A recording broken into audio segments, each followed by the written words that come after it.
Good day, everyone. My name is Siler. I'm a local entrepreneur here in Central North Carolina and a homegrown theologian. Welcome to God Talk. God Talk is my YouTube channel, which is a colloquialism based on the word theology, which is a combination of two Greek words, theos meaning God, logos meaning word, God word, or God talk. So that's the point of all this. The monologue today is entitled Wisdom is Boss. Wisdom is boss. Now, first of all, I want to talk about how do people learn things, and this starts at a very early age. I think a lot of educators will say that the young mind is like a sponge. Whatever you put in there, it'll soak it right up, and that's really true. When I was a child, I learned by two different methods. One is the gathering of information, and one is by experience. The classic example would be when your parent says, "Don't touch that hot stove because you'll burn your fingers." So, of course, the first thing I want to do is test that information. And so I'll go over to the hot stove and put my hand on it. So I've learned by two methods here. I had information my parent provided. I discovered that information was correct and valid. And by my own experience, I burned my freaking fingers and it hurt for a couple of days. And I discovered, first of all, I could trust my parents. Secondly, by my experience, I proved what they had told me in the first place. So I learned a lesson by information plus experience. So, having said that, how does wisdom enter into all this? Well, wisdom is really interesting. I have a group of guys I meet on Friday mornings, and we go to a greasy spoon here in Central North Carolina and have a high cholesterol breakfast and pontificate about the world's problems and solve most of them in about 25 minutes. We have a Bible study of some sort and participate in tasteful Christian cussing and guy things that we tend to do. I've been meeting with some of them 20 some years, and they're my best friends on the planet. And as a result, anyway, we've studied a wide variety of topics in the Bible, and we did a study in Proverbs a few years ago. Proverbs, of course, is in the Old Testament. It's over 2,000 years old. It's attributed to Solomon, who is King David's son of Israel. Solomon was a rich kid. He was the son of the king. He didn't have to work for much of anything. He had tremendous wealth, opportunity, had fantastic facilities, lots of women around, lots of food, lots of power and money, all the things anybody could possibly want. The book of Proverbs is attributed to Solomon. He wrote part of it, yes, but he also had the foresight and the wisdom to write down the wisdom literature of his day. And most of Proverbs is the wisdom literature he had, plus some valuable things he threw in there. So that's what Proverbs comes from. You know, Solomon was an interesting guy. He also wrote the book of Ecclesiastes, which systematically goes through all the things that human beings chase after: money, wealth, power, sex, all those things. And he concludes by saying vanity is vanity, all is vanity, and chasing after the wind. So he really was a smart guy. So Solomon, the theme of Proverbs is wisdom. And wisdom, like the stove issue, is a combination of information plus experience. Let's break those down for a little bit. First of all, I'm going to turn 65 this summer. I had kids at an older age. My kids are 27, 24, 21, and they've kept me young for better or worse. They are extremely intelligent, all three of them, in their own special way. And one of the reasons is they have always had the internet. And so what we have, the internet, and in particular, these wonderful devices here, these cell phones. This is an iPhone 8. This is our dummy phone that receives all the will you vote for Joe Schmo and send them your money, or your car's warranty is just about expired, or your Ugandan nephew inherited $800 billion and wants to split it with you. That's what this phone is for, and we use it for that. But the information of the world is available on the internet through this little thing I keep in my pocket, which is incredible because you can learn anything you want about any topic on the face of planet Earth. And there's lots of information out there. Whether the information is good, who knows? Time will tell, experience will tell. But the fact that we have that much information available in our pockets is a tremendous advantage. so we have lots of information. Now, the youths, God bless them, they have tons of information, but they haven't been around long enough to have the experience to see whether or not the information is valid and how things play out. So they don't have, in general, young people don't have wisdom because they have lots of information, but not a lot of experience. So the information they have doesn't get tested and tempered by their experience in life, just simply because they haven't been around long enough. It's not a character fault, it's just a matter of time. On the other hand, there are seniors, like I've been told I'm a senior, I'm getting AARP cards in the mail, and they tell me when I turn 65, I'll get a whole bunch of government free crap. Can't wait to get that. Lord help me. But anyway, as an elderly person, I have tons of experience. And I'm all too willing to share with whoever I can inflict it upon. And it's always fun to try to do that. But what I found about people my age and especially people older is they have tons of experience, but their information may be faulty, or it might not be remembered correctly, or it's been outdated and changed. If I had a complaint about my father, it's that he taught me how to live in a world that was 30 years old. He taught me how to live in a world that was 40 years ago, and it has nothing to do with me trying to navigate 2021. And so, but I think he did the best he could do. But seniors have tons of experience, not necessarily good intel. So the goal for both of these demographics is to use wisdom, which is a combination, and I've got it written here: information plus experience equals wisdom. And that's the goal. To make good decisions, and this is an axiom that I've come up with, is that the purpose of higher education is to make good decisions. You need a combination of good information and valid experience to give you wisdom. It's a combination of those two things. So having said that, we've dealt with the young, we've dealt with the old, told you about my men's group. Let's talk about how do we apply wisdom in our affairs. From a Christian perspective, I'm Judeo-Christian. I believe Jesus was Jewish. He was a fulfillment of prophecy. He was in the lineage of King David and came to earth to accomplish a particular purpose of redemption. As a Christian, over the years in the church, I've kind of been taught, maybe not intentionally, but the inference has been that only Christians have wisdom because we know God. But my experience has been, I know lots of very wise people that never darken the door of a church because they're able to use, again, good information and good experience to yield a good decision.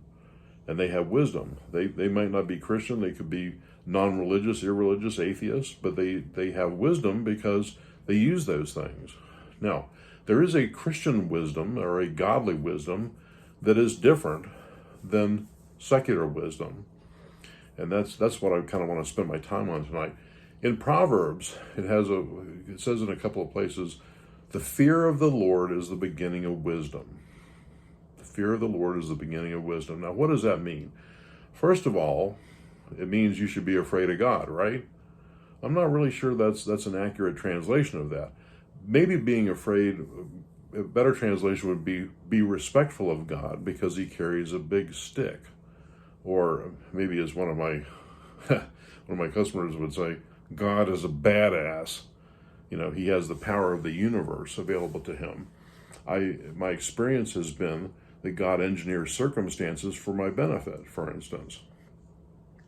And last year we downsized. My wife and I sold our home of 24 years. It was 2,700 square feet. We had a full basement, 4 bedrooms, 2 bathrooms, 3/4 of an acre. Huge facility, 2 driveways. It was absolutely a wonderful place to raise kids, but it was too big for us. The market turned around, and we needed to sell the house because it was just too big. We couldn't take care of it, and we only used half the house anyway. And the kids didn't want us to sell it. They said, Dad, you'll never sell the old place. And I said, you get off my payroll, watch what happens, Skippy. And sure as the world, we did. We got a great realtor. And we found a little small townhome that I'm in now. We absolutely love this place. It's about 1,500 square feet. It's got a little garage and a fenced-in patio, and it's just a perfect fit for us. So I was teaching a Sunday school class. We actually started Ecclesiastes at the beginning of 2020, and we were sharing our concerns for the year.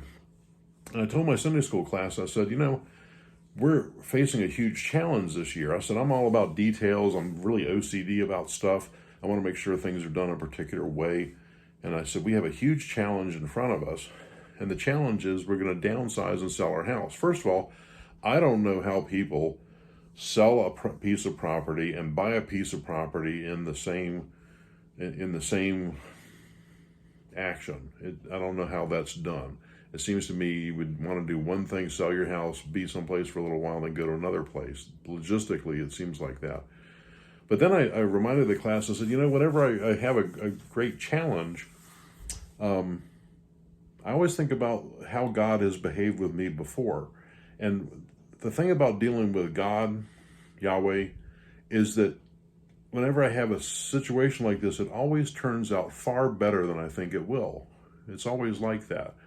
Well, of course I said that, and I really believe that, but then practically speaking, do I really believe that? So we got into the year, COVID hit, that was a bunch of chaos. We had a sale date, we were going to put our house on the market, that was pushed back a couple of months. And the housing market took off like a rocket, it was crazy. And we were selling houses, we sold our house for about probably 10 to 15% more than I thought it was worth.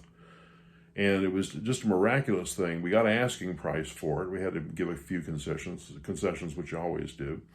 But then we found a little tiny townhome that was available at 1:30 in the morning. The listing popped up. I called my realtor the next day. We looked at it. They had had 10 showings that day and had received 4 offers. And we boosted our offer up a little bit, sent a nice love letter, told them how much we enjoyed the place, and they let us buy it. And it was really incredible the way it came off. And we got moved in. It was a bunch of chaos. We're old. We don't change very well anymore. But we got in the house, and after about a month here, my lovely wife Sheila, we're sitting in the living room, kind of getting sick of unpacking boxes. But she said, I feel bad. I said, what do you feel bad about? She says, well, I don't miss the old place at all. I said, well, you know what? I don't either. And God had shown himself to do exactly what I had said in the Sunday school class. We pulled the whole thing off. The money was right. We walked away with the money I needed in both transactions. We got more for our house than it was worth. We sold our house. We bought a house for more than it was worth. It was kind of a wash on that. But we got a house that was perfect for us and our station in life. And the whole thing turned out so much better than I thought it would. And that's just the nature of God. Now, you can't learn about the goodness of God from information. We have a Bible available to us. And I think, what's the average number of Bibles in a household? Like 2.3 or something like that? We probably got 10, 15 Bibles around here if you count them all up. I don't always read it. I've been reading it over the years. I got a pretty good idea what's going on in it. But the thing of it is, I can learn the information about God from a book. And that tells me part of the story. But until I have experience with it, I have no reason to believe that it would be true. And that's where wisdom goes in. The fear of the Lord is the beginning of wisdom. I fear God. I respect God because I know he put the universe in motion. He created planet Earth, the flowers and the trees and the birds and the bees and all the things that he set up here. It's self-sufficient. It recycles itself every year. It grows in the spring. It blossoms during the summer. It dies in the fall and takes a nap during the winter. And it does this year in and year out. It continues this cycle for days and weeks and months and years and decades and centuries and millennia. I mean, from the beginning of time, as far as we know, it's always been like that. And so only experience is going to teach us the nature of God and his goodness. And this is why information alone, I know a lot of people that know God, they've read the Bible, they try to have him in their head on an intellectual level, but they've never had an experience with him. And I think that's the missing link. That's where the fear of the Lord, the respect of God, is the beginning of wisdom. And this is the part where book learning is not going to help you. You got to have some street experience with Jesus to understand his nature and the way things are going to play out. And so, getting back to the original point, is that this is how people learn things. We learn things by gathering information. We can gather information from the scriptures, from information of others that have had experience. We can gather information from there's Christian and spiritual resources on the internet. We can gather information, but until we've experienced it firsthand ourselves, it's all just talk. And it's such a tragedy. So many people gather information and dismiss the idea of God without having the experience. My experience has been God loves me. He has a plan to help me. I do know he manipulates circumstances for my benefit. I do know he's changing me as I'm willing. He will come in and change my behavior and my values and my priorities to make me more like Christ, which is his agenda in Romans. And really that's kind of where wisdom comes from. I recognize God is very powerful and he has my best interest at heart. And so the fear of the Lord is the beginning of wisdom. So that's my little talk about wisdom today. And I hope it's been a benefit to you. Tune in next time for more God talk. I'm Ivan. Be gentle with yourself and be kind to somebody who doesn't deserve it, because it might be you next time. Okay? Have a great week. See you. Bye.